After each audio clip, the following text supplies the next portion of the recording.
Hi, Johnny. Helena. Don't you sound wonderful? Yeah, I'm doing great this afternoon. Johnny found an old lumbar pillow that I forgot that I had, and it's really done wonders on my spine this afternoon. So I'm feeling like really in a pretty good alignment right now.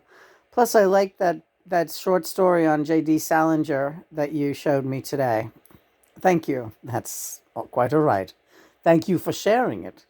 Yeah, there's so many great short stories and books available online for free. So whenever Johnny does hook me up with those, I always share them. And this one was called For Esme in Love and Squalor by J.D. Salinger. You may remember that J.D. Salinger is also the author of Catcher in the Rye. And John happens to be a good friend of J.D. Salinger on the other side. And so that's just a little bit of afterlife trivia. We've also had J.D. Salinger here to talk about the fact that his book Catcher in the Rye uh, played a role in John's assassination. Um, and you can look back on our Quora page and find our visits with J.D. Salinger. You can also check on YouTube and check out our good friend J.D. Salinger. We're kind of playing it low key right now. Anything you wanted to say?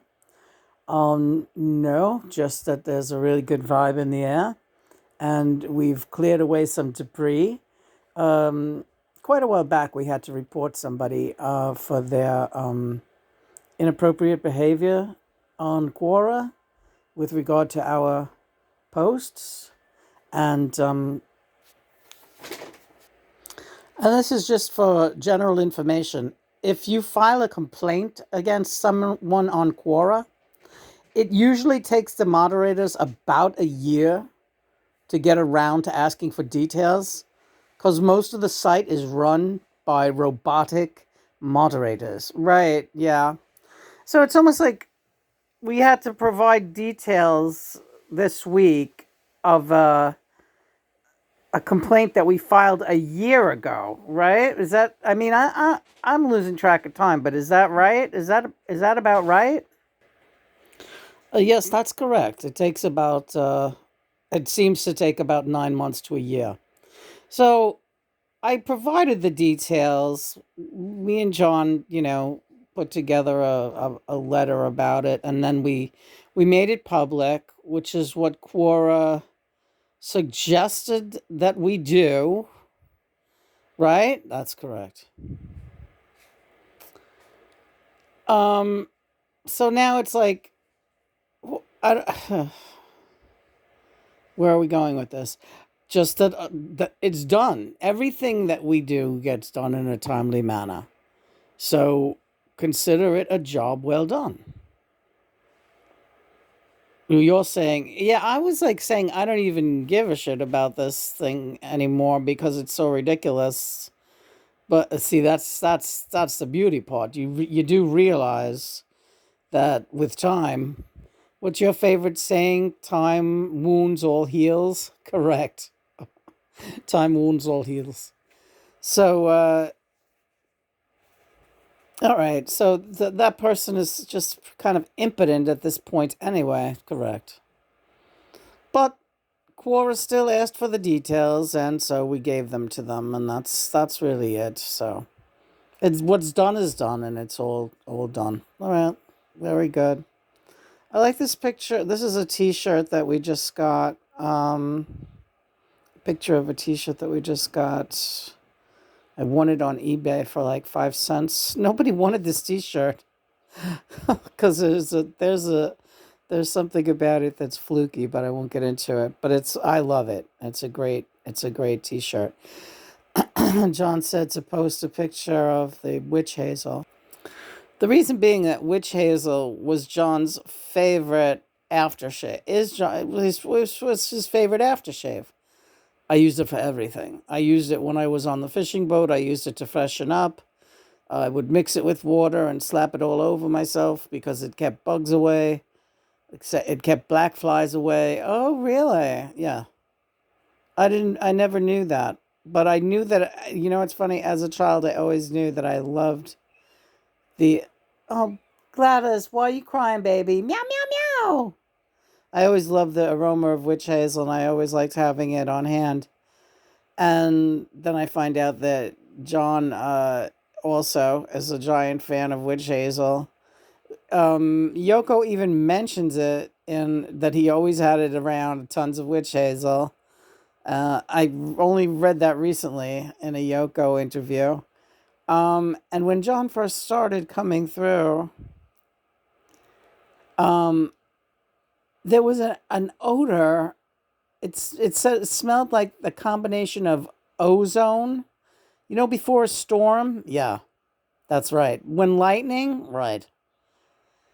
That was the veil. That's what you smelled was the veil. Right. There was like the veil lifting. Yes, I was breaking through the barrier. So there was a smell that was a combination of ozone and witch hazel. Right on? Yep. Pretty interesting. Anyway, he likes this bottle because he says that's Lena, his little witch, jumping around there on the witch hazel bottle. All right, so tonight we just read that short story by Salinger. Highly recommended. It's a good story.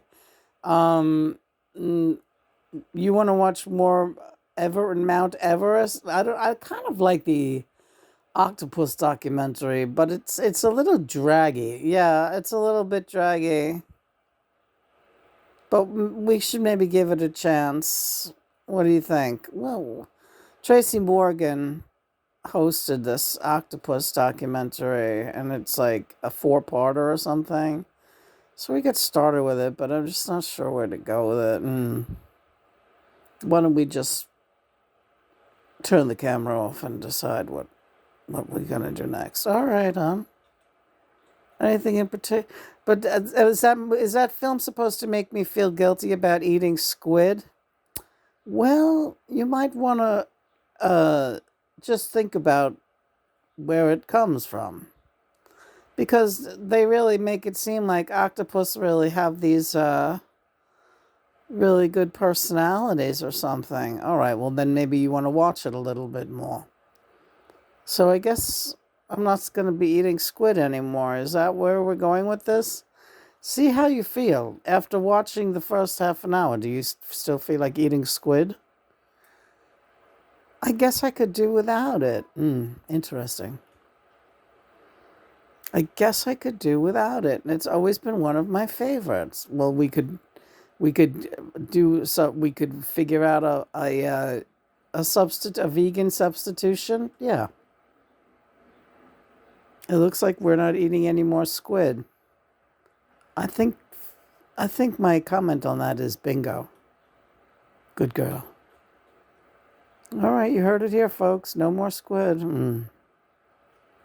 Don't sound so sad, honey. You don't miss eating cows. You don't miss eating chickens. You don't miss eating any of that shit anymore. So add squid to the list. That's all. What about other fish? Other fish is fine until further notice.